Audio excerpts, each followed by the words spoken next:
Yo, yo, yo, what is going on, CoD Familia? It is your boy BN, aka Mr. Kingdom Builder, and today we have another kind of quickie update on Kingdom 5, giving you a little bit of a war status report on how things are playing out, what is actually happening.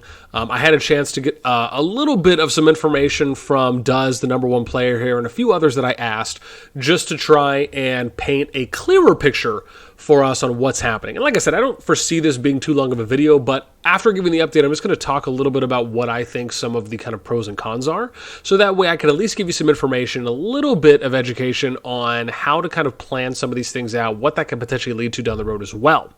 Before we get started, as always, if you enjoy the content, make sure you sub, like, ring the notification bell, and if you want to join and be a part of our conversation, hit up the Discord. You can find a link to that in the pinned comment description right down below. Okie dokie, artichokes, here we go. So from what you can see here on the map, we'll just get you a little bit clearer of a picture. I think we're zoomed out all the way we are. So for what we can see here, we have a situation where we have BDL, right, which is essentially the #1 alliance. We have BLD. Oh gosh, I forgot I have to actually click far away. Wait, no. I think they're the purple ones. I think I have to click far away again. Here we go. Nope, that's still BDL. Why am I not getting the BLD? Here we go. BLD is Marvel. Well, I'm assuming that's their second alliance, or just one that is friendly. And then they're going up against ZOD, which is, again, here in the purple, and BXS, or DXS, excuse me, with a D, not a B. And for when we started kind of covering the war, that was really where the main front was kind of this 2v2-like situation, fighting it out in Zone 3. From what I had heard, right, there was supposed to be some type of peace agreement, and apparently that fell through. It seemed like everything might have been amicable going into Zone 3. Some things happened, and then obviously we kind of get this degrading situation that we find ourselves in now, where the kind of fighting you can see is essentially happening here, right? So, you know, putting a lot of pressure on ZODs from BDL, right? They're pushing constantly out. Now, from what I've heard, if this is the case, it seems as though it could just be them pushing them to the Zone 3 gate or the Level 3 gate and not necessarily going past that. We'll have to see, obviously, how things play out. Again, I mean, they have good activity right now, right? They're building this flag. They got 29 minutes until that's done, and then they're probably going to go ahead and work their way over here to the next ZOD flag. I assume they'll probably just hit this, disconnect all these going down here, which is what, 1, 2, 3, 4, 5, I think that's 6, if I can count correctly, based on visual imaging. So they're going to build a flag that they have going on now. They'll disconnect this, and then possibly, I mean, who knows, right? Maybe they'll hit the Level 3 pass. Again, BDL has pushed, so you can see Duz right here just chilling right now. I mean, look at this, right? Even off solo, he could chill there. The counterattack, or it looked like it, right? I mean, it was doing a lot of damage. Duz just chilling. I mean, even just hitting one of them, the counterattack was more than the normal attack damage, which is pretty wild. Unless we just missed it, maybe that was Duz hitting them with one of their... This would be hitting them with one of the attacks. And even if they have range, they could actually push this a little bit more up here to the gate and actually hit this Knight 3. It doesn't seem as though they're being too aggressive right now in that case. Even if we go farther south now, and we were to take a look at the situation that's playing out here, right, we have BLD, not to be confused with BDL, BLD, who's building a fort here. They have, what, 15, a little less than 60 minutes until that's done, and then they're most likely going to push on the DXS tower and start removing them. Now, I want to point this out because you really could have played this a few ways as an example. And let me see, because I can't remember if there is a bridge that connects this. So, yeah. So this is something they could have done. This is what we talk about, right? If they wanted to do this a little quicker, instead of placing the BLD fort there, what they could have done, right, with BLD's assistance, is that if they really just wanted to disconnect the flags and have it be good, and then any of those players could get rallied, they would just go ahead and place the CF around here, right, just north of the Level 3 pass. And then that way, they could assist by coming around or around this way, down the choke point, right here above the southeastern necro. And they could just walk their way here, hang out, take the pass, disconnect everything, right? That's what or they hit this flag, and then they hit this flag, and then you're good. That could have been a faster way to do it. Now, maybe they have reasons for not wanting to go that hard, in the paint, and they're okay with doing this. I mean, again, right, the BLD fort being placed here for their alliance fort is decently positioned, right, because it is kind of on the southern half of Zone 3, so it gives them an opportunity to go for this Necro, going for the Magma Daemon here, assuming BDL is going to be the one to take Flame Dragon, and then possibly the northern Magma Daemon, and given that you can see they already have this Necro, so maybe they'll give them a Necro and a Magma, maybe two Magmas and a Necro, just depending on how that plays out. But for all intents and purposes, it seems like the plan right now is to push DXS back to the level 3 gate, and then disconnect ZODs flags and possibly take the level 3 gate and then have them chill there, right?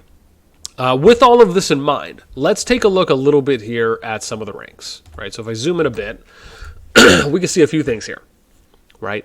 You got... And I want to point this out because it is interesting to see how some of these things may play out, right? I mean, we talked about this before, right? I actually thought ZODs and DXS had some good showings in our previous video when it came to the PvP activity and presence that they had. It was just, again, misplaying some of the tactical and strategical opportunities that they could have implored or had attempted to do, and I think that would have made the fight a little bit more even in that sense. Even if we look at Alliance power, right? I mean, their power isn't that far off. They're 200 mil down from BDL. BLD actually has powered up a bit, I think, from when we last checked, and now DXS is a little bit lower, right? So maybe some of the players from DXS are leaving, and what I kind of feel like maybe is going into BLD, that could be a thing, unless maybe some of them are going into ZODs, and maybe they just tried to combine forces and power up a little bit there. So we're going to have to see. I mean, again, this is your number 2 alliance, right? And this is the thing, this is where we kind of now talk about some of the pros and cons, is that even if you're fighting, right, I will say this, I'm a big believer in second chances / looking at opportunities that can present yourself where you do not necessarily like just kill off huge activity in your kingdom. Yes, even though, now, in some situations, there just may not be a way around it, right? And maybe we'll talk about that in a later video at some point.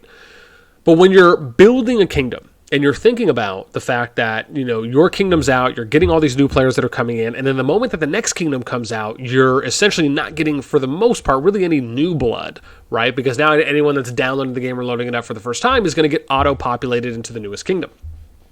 What this means is that for all intents and purposes, recruiting is kind of off at that point. And there really isn't kind of any forms of recruiting externally outside of the kingdom, right? You essentially have to wait for your kingdom merge to arrive when you get into Season 2, right? You're plus or minus, 70, 75 days, right, until you kind of start getting a countdown timer to find out when exactly that will be. And then you'll get paired with 4 kingdoms. In this case, with Kingdom 5, right, they'll go Kingdom 5 through 8. And so from there, yeah, you will get a boost of activity in your Zone 1s again.